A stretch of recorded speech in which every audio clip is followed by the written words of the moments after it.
ಮಾಡ್ಲಿಕ್ಕೆ ಹೋಗಬೇಡ್ರಿ ಅನ್ನುವಂಥದ್ದನ್ನ ಈ ಸಂದರ್ಭದಲ್ಲಿ ನಾನು ಹೇಳಬಯಸ್ತೇನೆ. ನಾನು ಅಧ್ಯಕ್ಷರೇ, ಇನ್ನು ಮೂರನೇದಾಗಿ ನಮ್ಮಲ್ಲಿ ಅತಿವೃಷ್ಟಿ ಮಳೆ ಆಗ್ಯದ, ಪ್ರಭಾವ ಬಂದದ.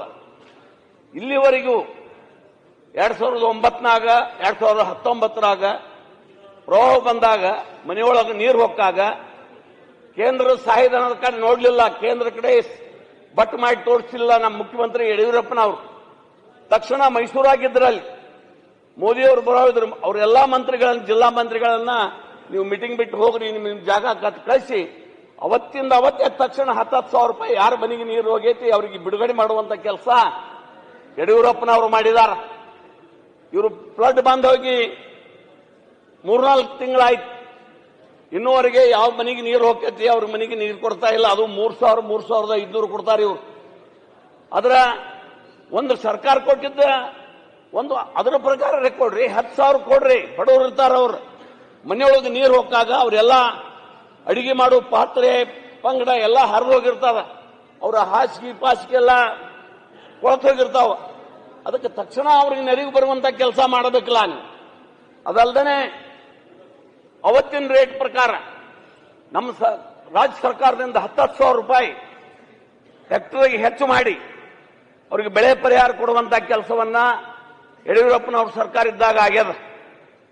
ಆದರೆ ಇವತ್ತಿನವರೆಗೂ ಇನ್ನೂ ಪರಿಪೂರ್ಣ ಪರಿಹಾರ ಕೊಡುವಂತ ಕೆಲಸ ಈ ಸರ್ಕಾರದಿಂದ ಆಗಿಲ್ಲ.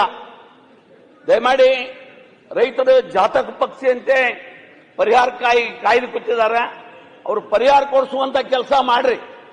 ಎಲ್ಲಾನು ಕೇಳಿದ್ರೆ ಕೇಂದ್ರ ಕಡೆ ಬಟ್ಟು ಮಾಡ್ತಾರೆ, ಎಲ್ಲರೂ ಕೇಳಿದ್ರೆ ಕೇಂದ್ರ ಕಡೆ ಬಟ್ಟು ಮಾಡ್ತಾರೆ. ನಾನು ಹೇಳ್ತೀನಿ, ನಮ್ಮ ಆಡಳಿತ ಪಕ್ಷದ ನಾಯಕರಿಗೆ ಹೇಳ ಬಯಸ್ತೀನಿ, ನೀವು ಮನಮೋಹನ್ ಸಿಂಗ್ನ ಆಡಳಿತ 10 ವರ್ಷ, ನರೇಂದ್ರ ಮೋದಿ ಆಡಳಿತ 10 ವರ್ಷ, ಯಾವ ಸಾಲಿನಾಗ ಎಟ್ಟೆಟ್ಟು ಅನುದಾನ ಬಂದ ಕೇಂದ್ರದಿಂದ ನೀವು ಟ್ಯಾಲಿ ಮಾಡ್ರಿ. ಅಕಸ್ಮಾತ್ ಕಮ್ಮಿ ಇದ್ದರೆ ನಾವು ಹೋಗಿ ದಿಲ್ಲಿ ಒಳಗೆ ಧರಣಿ ಕೊಟ್ಟಿರ್ತೀವಿ ಪ್ರಧಾನಮಂತ್ರಿ ಆಫೀಸ್ ಮುಂದೆ, ಎಲ್ಲರೂ ಶಾಸಕರ. ಅದಕ್ಕಿಂತ ನಿಮ್ಮ ಸರ್ಕಾರಕ್ಕಿಂತ ಕಮ್ಮಿ ಬಂದಿತ್ತಂದ್ರ ಆಗಿನ ನೋಡ್ಬೇಕಲ್ಲ ನೀವು. ಅದು ಆ ರೇಟ್ ನೋಡ್ರಿ, ಇವತ್ತಿನ ರೇಟ್ ಹೆಚ್ಚಿಗೆ ಹಿಡಿದು ನೋಡ್ರಿ ನೀವು, ಎಷ್ಟು ಬಂದೈತಿ ಅನುದಾನ ಒಂದನ ಆಲೋಚನೆ ಮಾಡಿ. 4 ಪಟ್ಟು ಜಾಸ್ತಿ 4 ಪಟ್ಟು ಜಾಸ್ತಿ ಆದ್ರೂ ಸಹಿತ ಕೇಂದ್ರ ಕಡೆ ಪಟ್ಟು ಮಾಡ್ತೀರಿ ನೀವು.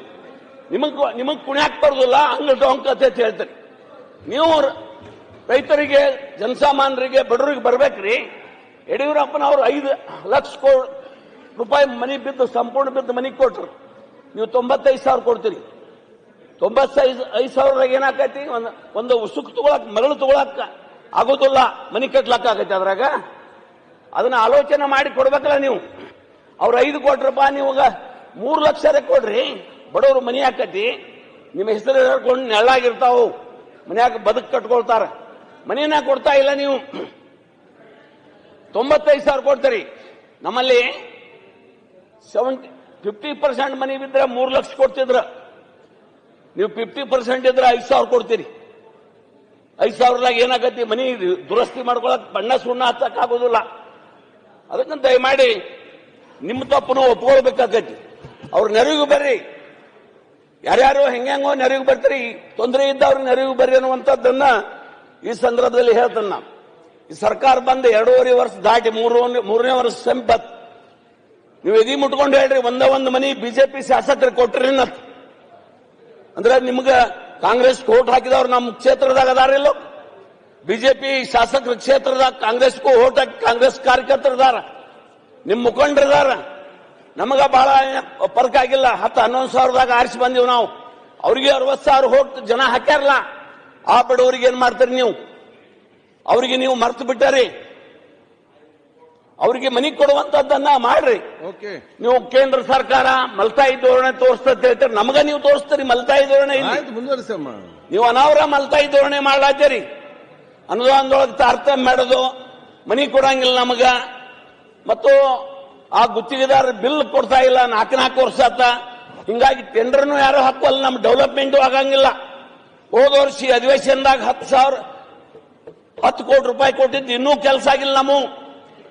ಅದು ಕೆಲಸ ಆದ ನಂತರ ಮತ್ತೆ 8 ವರ್ಷಕ್ಕೆ ಪೇಮೆಂಟ್ ಆಗೈತೆ ಅದು ಗೊತ್ತಿಲ್ಲ. ಹೆದರ್ಲಾತಾರ ಎಲ್ಲ ಕಾಂಟ್ರಾಕ್ಟರ್, ಸುಸೈಡ್ ಮಾಡ್ಕೊಳ್ತಾರ. ಪ್ರಗತಿ ಪಥದ ರೋಡನ್ನು ಸಹಿತ ನಮಗೆ ಏನೂ ಕೊಟ್ಟಿಲ್ಲ, ಏನೋ ಮರ್ಚಿಕೆ ಆಗಿದೆ.